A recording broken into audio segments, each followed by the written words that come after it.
문예지 탐구방송 요즘 소설 이야기 94번째 이야기 시작합니다.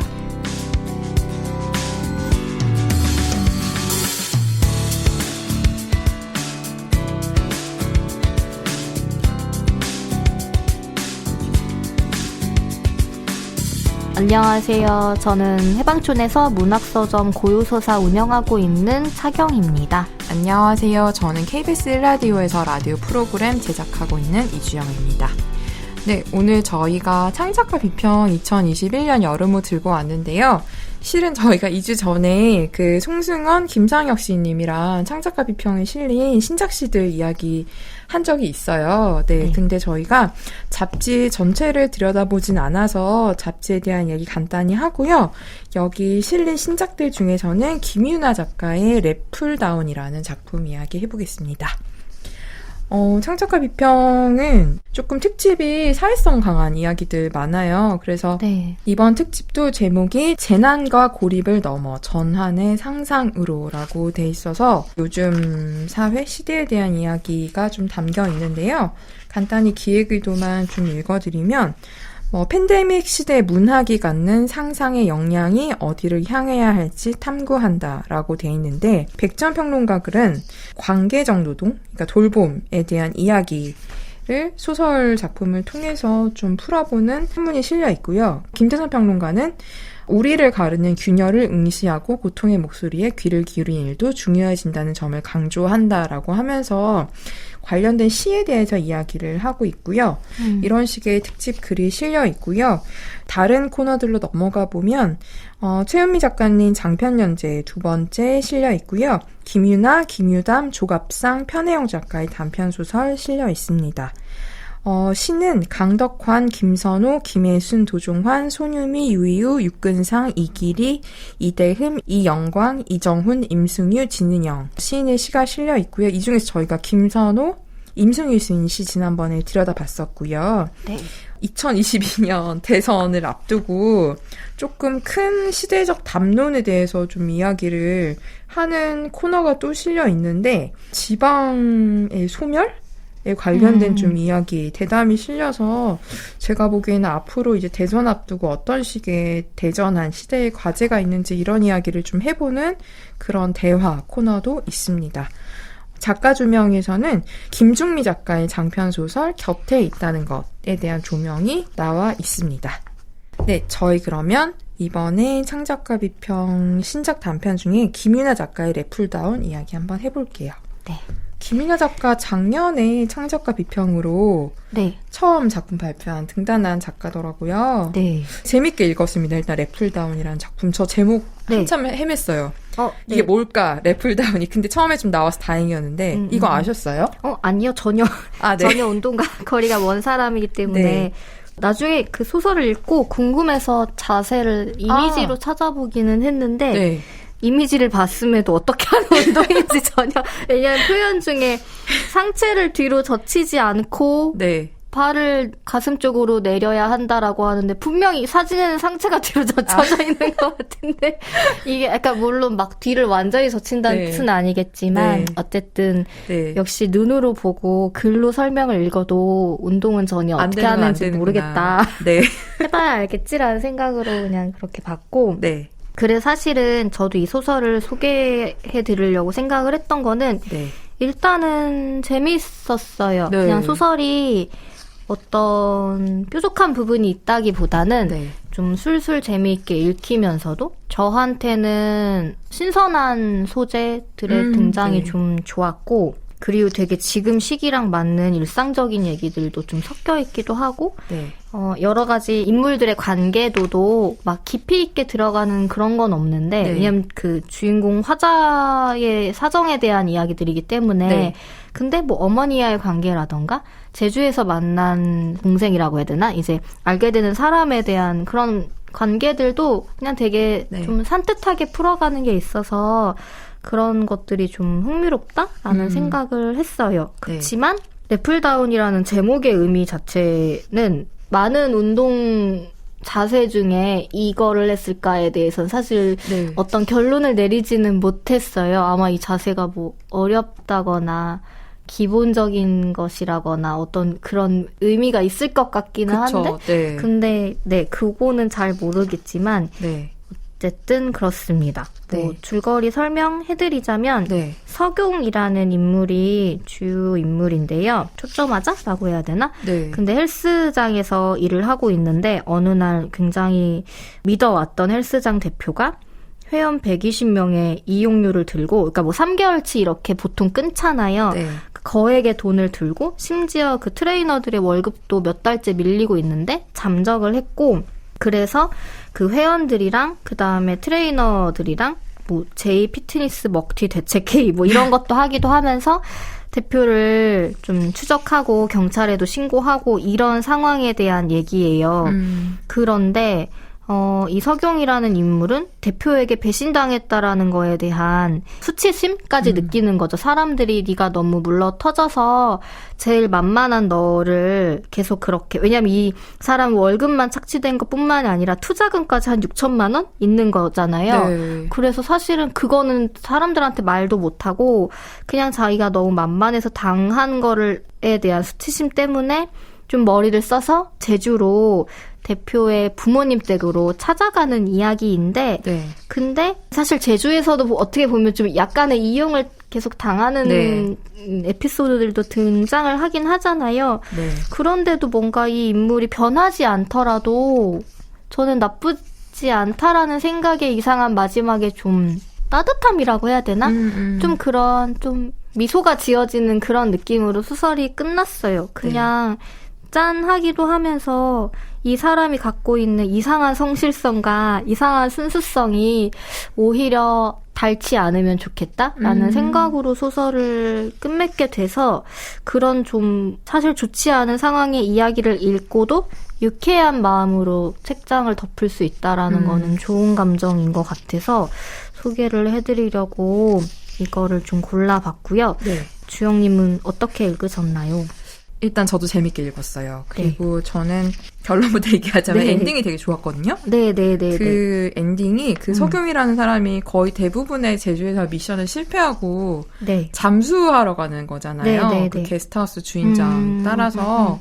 근데 그 잠수해서 이제 그 물 안에서 그 석용이 느끼는 감정이나 아니면은 거기서 이제 행해지는 여러 가지 것들에 대한 묘사라고 해야 되나? 좀 길게 네. 나오는데 거의 한 페이지의 문단 나눔이 네. 되지 않고 문단이 아주 길게 한 단락인데 일부러 문단 나누기 하지 않고 길게 한 단락으로 쓰면서 약간 저도 같이 좀 그 물속 깊숙이 좀 잠수하는 느낌을 받았어요. 맞아요. 그래서 저도 사실은 여러 가지 고난 뒤에 그냥 물속에 따뜻하게 좀 가라앉아 있는 느낌이 저도 되게 좋아서 그런 여운이 저한테도 가장 깊게 남았던 게 이 소설에서 가장 좋았던 점이고요.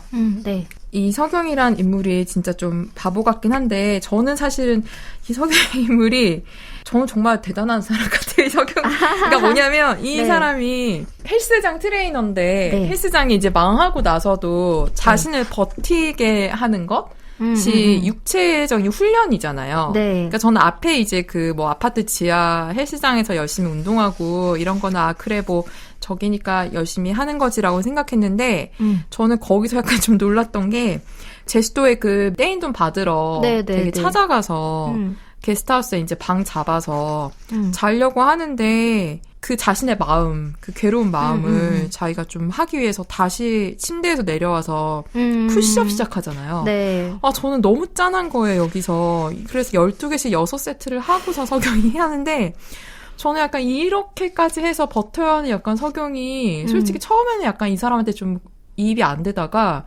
이런 모습에서 약간 좀 마음이 확 갔던 부분이 저는 좀 있었어요. 그래서 이 사람이 남들이 보기엔 되게 무르다고 하지만 정말 네네. 정말 힘겹게 버티고 있구나라는 근데 그 몸으로 버티는 약간 그 느낌이 저한테 와서 좀 이 사람한테 좀 짠한 느낌이 들었고 사실은 석영이 이제 이런저런 작은 사소한 것들로 좀 당하는데 아까 말씀하신 네. 것처럼 그 제주에 와서 당하는 것 중에 하나가 뭐 떼인 돈 못 찾는 건 당연하고 그 이제 숙소를 좀 싼 값에 구하려고 택시기사한테 좀 소개해달라고 했더니 택시기사가 아, 나 좋은 데 안다고. 네. 근데 데려간 집이 자기가 아는 게스트하우스잖아요. 네. 근데 또 이제 아들이 이제 그 다이버 무슨 훈련 비슷한 거 하는 그 아들한테 야, 방 좀 줘라 하는데 그 방이 7만 원이야. 그래서 제가 이거 전혀 보고서 싸지 않아. 아니 어떻게 7만 원짜리 방을 싸다고 데려왔나. 근데 그나마 석영이 밥 안 먹으면 6만 원 해주냐 그래서 그나마 깎았잖아요. 네. 근데 그래서 전 사실 이 백석이라는 사람이 좀 미웠는데 근데 좀 갈수록 이 백석이라는 사람이 저는 좀 매력이 있더라고요. 맞아요. 이렇게 석용한테 약간 조금씩 좀 사기 비슷한 약간 그런 식으로 치면서 결국은 약간 석용을 꼬셔서 살살 이렇게 물속으로 끌어당기고 또 밥도 이렇게 결국 먹이잖아요. 죽어도 먹지 않은 흰쌀밥을 먹이잖아요. 그러니까 저는 이 백석이라는 캐릭터도 이 소설 안에서 되게 잘 작용하고 있다. 그래서 그런 예를 들면 뭐 도인 같은 되게 느긋한 삶을 사는 어떤 그런 현자가 아니라 살짝 사기성이 있는 어떤 다이버가 어쩌면 석용을 조금 이렇게 편안한 방향으로 좀 끌고 간다는 저는 그 백석의 캐릭터 저한테 좀 마음에 들었던 것 같아요. 근데 제가 이 소설을 읽으면서 아쉬웠던 점은 이 석용이 떼인 돈 이제 받으러 헬스장 사장형의 네.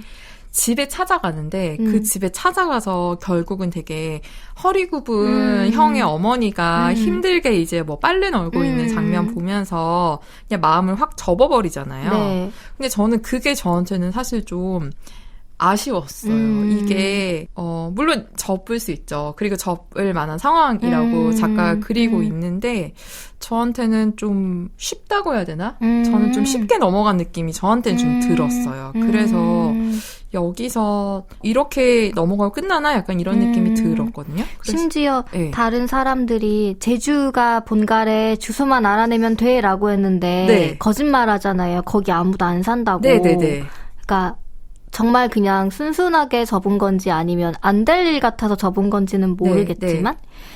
그냥 저도 그 장면이 왜냐면은 자기가 그 집 마당에 들어선 순간 할머니가 빨래를 넣는 장면을 봤는데 그 순간 자기도 모르게 줄이 너무 높네를 먼저 생각하는 스스로에게 좀 질려버리지 않았을까? 네, 그러니까 네. 나는 그냥 이렇게 생겨먹은 놈이야 라고 네. 생각을 하고 그 뒤에 일들이 네. 결국 그런 결론으로 가는 맞아요. 그런 네. 것 같긴 했어요. 근데 네. 저는 체념이라기보다는 모르겠어요. 그냥 이런 사람도 있을 수 있지. 우리가 모든 부당함에 대해 다 화를 내고 네. 그렇다고 석용이 스스로에게 화살을 막 돌리진 않잖아요. 어쨌든 자기의 통제를 잃지 않는데 그게 어떤 강박이라기보다는 나는 원래 이런 사람이고 살던 대로 이렇게 살 거야. 그리고 아주 조금 그나마 뒤에 가서 배운 건 백석을 통해 그 물속에서 호흡을 해야 한다는 사실을 배우잖아요. 네. 그러니까 호흡하는 법을 배우는 게 아니라 그러니까 물에선 어떻게 호흡을 해야지가 아니라 물에서는 사람들이 물속에서 자꾸 숨을 쉬어야 되는 걸 잊어버리기 때문에 네. 숨을 쉬어야 한다는 당연한 사실을 좀 깨닫는 걸로 이게 소설이 끝나잖아요. 네. 근데 그 아주 약간의 무언가의 변화 정도가 그냥 저는 약간 납득이 된 것 같아요. 그러니까 정말 그 굴곡이 없이 소설이 네. 이렇게 흘러간 거는 저도 좀 어떻게 보면은 네. 약간은 밋밋하다고 느껴진 건 사실이긴 한데 네. 그냥 이 석용이라는 인물은 그래 이런 인물이겠구나 이런 인물도 있지라는 생각으로 저도 이제 좀 그냥 마침표가 찍힌 그렇게 끝난 네. 그런 면이 있기는 있어요. 저도. 네. 근데 저는 약간 그런 유하게 흘러가는 것들이 네. 뭐 장점이자 약간의 아쉬움이기는 한데 그 사이사이에 그래도 양념들이 있어서 재밌게 읽었던 것 같아요. 네. 어머니 캐릭터도 되게 좋죠. 재밌잖아요. 네. 뭐 누가 시금치를 네. 보내주는데 그거에 대해 이거 나 고문하려고. 그러면서 또 묵묵히 너무 그거를 웃겨. 다 까고 네. 있고 아들한테 성격이 너무 잘 까. 네, 푸념을 하는데 네. 제주도 갈 거면 나랑 가자라고 하면서 네. 아들이 또 들은 채도 안 하니까 네. 마지막에 야 30이라도 보내라고 하면서 돈 X를 정확하게 이 정도는 타협점이 있지 않을까라는 그런 것도 되게 솔직한 것 같고 그리고 그런 사람들의 어떻게 보면은 악함이라고 해야 되나? 그러니까 참 어리숙한 사람들이 계속 좀 등장하는데 뭐 네. 회원들 중에는 150이나 내가 돈을 미리 냈는데 당신을 봐서 네. 근데 어떻게 아무것도 안 해주냐라고 떡집하는 사람이 말했더니 석용이라는 사람은 한다는 얘기가 나중에 돌떡이라도 꼭 맞출게요. 근데 이게 너무 진심이잖아요. 네. 근데 그걸 듣는 사람도 복장 터지시는데 허탈하게 돌떡이요라고 하는 게 네. 진짜 이 돌떡 같은 느낌인 거예요.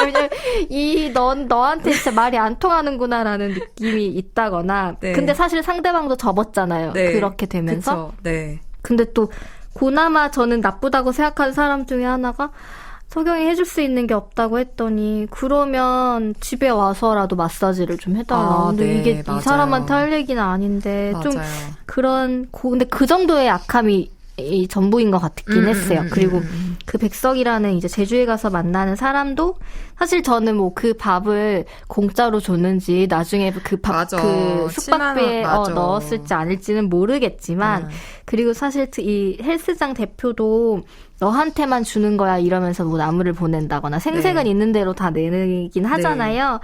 그러면서 이제 뒤통수를 치지만 그리고 이제 그 스쿠버 다이빙 하러 가자고 자기가 먼저 꼬셨으면서 장비도 다 지워줬으면서 15만 원. 근데 15만 원이에요라고 했을 때 그냥 계속 비슷비슷한 사람한테 당하지 않을까라는 생각도 좀 드는 네. 한편 저도 근데 이상하게 이 백석이라는 사람이 나쁘게 느껴지지 않았어요. 너무 귀여워요. 형님 드릴 말씀이 있는데 표정이 곧 죽을 사람 같아서 못하겠어요.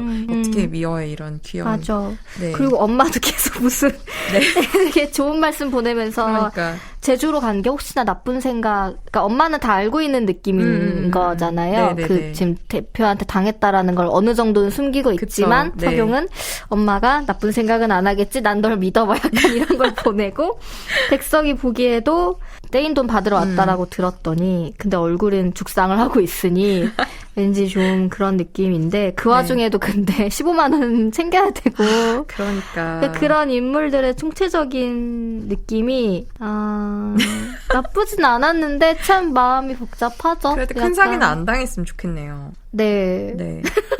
근데 마지막에 뭔가 그 문단이 어쨌든 이 석용이라는 사람이 운동선수로 일하다가 트레이너로 하면서 자기를 좀 혹사까지는 아닌데 그냥 이렇게 사는 거밖에 모르는 사람이었다라는 게 너무 잘 느껴지고 근데 그 사람이 스스로 나 이제 좀 다르게 살래라고 아주 작은 하지만 큰 결심을 하는 걸로 끝나면서 모르겠어요. 그냥 그 왜 코로나 한창 이제 심각하고 할 때 헬스장 운동시설들이 다 엄청 어려웠잖아요. 맞아요. 근데 그 중에 왜 트레이너분 중에 먹방으로 유명해졌던 분이 있잖아요. 막 처음 치즈볼 같은 거 먹으면서 너무 순수하게 감탄하는 표정 같은 게 나와서 되게 유명해진 분이 있는데 나중에 찾아봤더니 그분도 이참에 내가 헬스장을 운영을 못하니까 먹고 싶은 거 실컷 먹을래가 아니라 할 수 있는 게 없어서 유튜브라도 한다라는 생각으로 시작을 했다고 하더라고요. 그러니까 그게 어떤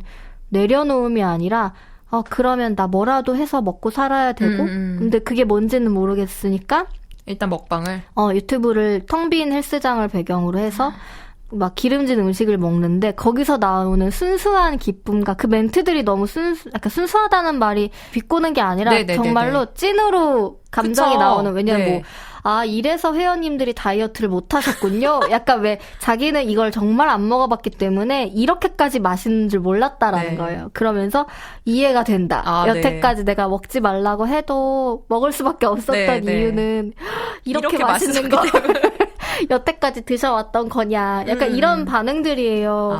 그리고 뒤이어서 이제 어떤 비슷비슷한 걸 하는 분들도 많더라고요. 근데 그분들의 한결같음이 정말 안 먹었더라고요. 그런 뭐 거짓말 같진 않고 뭐 아닌 분도 있겠지만 어떤 거를 순수하게 진짜 너무 맛있다라고. 근데 그 너무 맛있다가 절제를 해왔던 시기 후에 먹는 거기 때문에 근데 진짜 독한 건 그렇게 먹고 또 운동하죠. 그러니까 오늘은 왜 치팅데이라는 말을 일반 사람들도 쓰긴 하는데 이분들은 계산이 계속 서는 거죠. 물론 그게 어떤 일종의 강박일 순 있지만 근데 저는 그게 좀 다른 순수하다고 해야 되나? 그러니까 자기 몸을 스스로 통제하는 사람은 저는 그런 사람이 아니라 좀 일면 존경하는 게 있거든요. 왜 약간 운동선수들에 대해 어떤 단순하다라는 이미지를 선입견이 안 좋게 자리 잡은 경우들이 있는데 저도 마찬가지이기도 하고 근데 어느 순간 자기 생활을 저렇게 통제하고 그건 정말 정신적인 영역이라고 생각을 해서 되게 존경심이 뒤늦게 막 이렇게 샘솟는 게 있는데 이 서경이라는 인물이 좀 그런 게 있었던 것 같아요. 사람들이 왜 몸집이 크고 이러면 아둔하다라고 서경이 지금 엄청 거구잖아요. 네. 그리고 제주도 가서 분명 이상한데 끌려갈 거라고 엄마가 네. 엄청 걱정을 하는데 다 큰 아들에 대해. 네. 근데 스스로도 이상한 택시기사가 가자는 대로 가면서 이상한 집으로 들어가야 되는 분위기에 아, 나 진짜 걸린 건가? 이렇게 생각을 그러니까 그런 면도 있지만 그게 절대 미련해서라거나 그게 아니라는 생각이 좀 들었어요. 그래서 왜 소설적으로는 잘 만나보지 못했던 저는 캐릭터이기도 하고 여러모로 그냥 재밌게 읽고 나서도 네. 좀 유쾌함이 남아서 그리고 그런 사이사이 들어가는 디테일들도 괜찮고 여름에 읽기에 되게 좋은 약간 뭔가 휴가를 준비하는 느낌도 들었어요. 홀가분해지고 싶은 느낌? 네. 여름 진짜 여름 냄새가 좀 나긴 했던 것 같아요. 네, 그래서 네. 여름호 소설에 되게 잘 어울린다라는 생각이 들어서 한번 네, 슥 읽어보셔도 좋지 네. 않을까라는 생각을 했어요. 저는 사실 등단작은 안 읽었던 것 같아요. 네, 기억에. 저도요. 네. 저희가 아마 안 그냥 넘겼던 네, 것 같아요. 호였던 것 같아요. 네. 네, 되게 능숙한 느낌으로 잘 쓰인 소설이라는 인상도 받았고 재밌게 잘 읽었습니다. 진짜 말씀 들으니까 참 이 서경이라는 캐릭터가 진짜 근래 읽었던 작품 중에선 참 보기 힘든 캐릭터라는 생각이 드네요. 흰 쌀밥도 먹고 그렇게 살겠죠? 그렇게 살았으면 좋겠네요. 근데 그 막 어떤 이게 어디였죠? 아파트 헬스장인가? 왜 네, 아파트 지하 아주머니들이 모여서 간식 먹는 공간으로 쓰시는 거기서 들려오는 대사라던가 네. 그런 것도 뭔가 좀 이 캐릭터를 완성해주는 데 되게 다 좋은 장면들이 많았어요. 엄마랑 시금치 다듬는 장면도 좋았고 베란다에 막 1년 전에 받은 박스 쌓여있는 그런 풍경도 네, 너무 맞아요. 사실적이고 네. 되게 디테일에 신경을 많이 쓴 공을 네. 많이 들인 소설이라는 생각은 저도 들었습니다. 네. 네. 근데 막 그게 어떤 거를 이렇게 재현해 내려는 노력처럼 느껴졌다기보다 그냥 좀 자연스럽게 다가온 게 있어서 네. 그런 것도 좋았던 것 같아요. 네.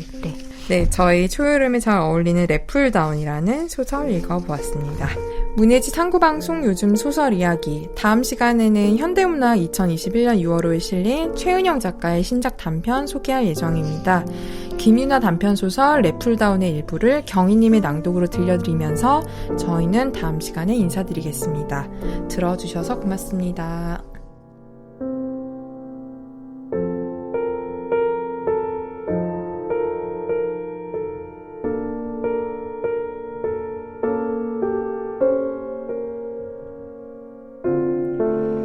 서경은 고개를 끄덕였다.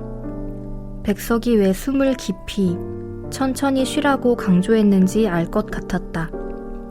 얕은 호흡이 문제가 아니라 자꾸만 숨 쉬는 걸 잊어버리게 되는군. 서경은 지끈거리던 광배근과 이두, 삼두근의 긴장이 풀어지며 관절이 물의 일부가 된 듯 부드럽게 움직이는 것을 느꼈다. 백석이 10m 아래로 내려왔다고 알려주었고 서경은 몸을 뒤집어 수면을 바라보았다. 몸이 새털처럼 가벼워진 것 같은 느낌 탓에 웃음이 나오려는지 눈물이 나오려는지 배 속에서 무언가가 치밀고 올라오는 게 느껴졌다. 서경 평생에 이렇게 재미있고도 슬픈 경험은 처음이었다. 상승 신호를 보낸 백석의 발목을 붙잡고 천천히 수면 위로 올라오면서 서경은 무릎이 꺾인 그날 이후부터 실은 한 번도 놓지 않았던 무거운 바벨을 이제야 물속 깊이 내려둔 것 같았다. 가까워지는 해수면을 보며 서경은 서울로 돌아가지 않기로 결심했다. 제주에 머물며 고요한 물속에서 보낼 더 오랜 시간이 필요했다. 배워야 할 것도 많았다. 물속에서 천천히 깊은 호흡을 하는 법, 물은 몸으로도 건강하게 사는 법, 예선의 가슴 속에서 너무 늦게 건너온 고래에 대해서도 생각해 봐야 했다. 다행히도 서경에겐 돌아가야 할 직장이 없었고 오늘은 겨우 휴일의 첫 번째 날이었다.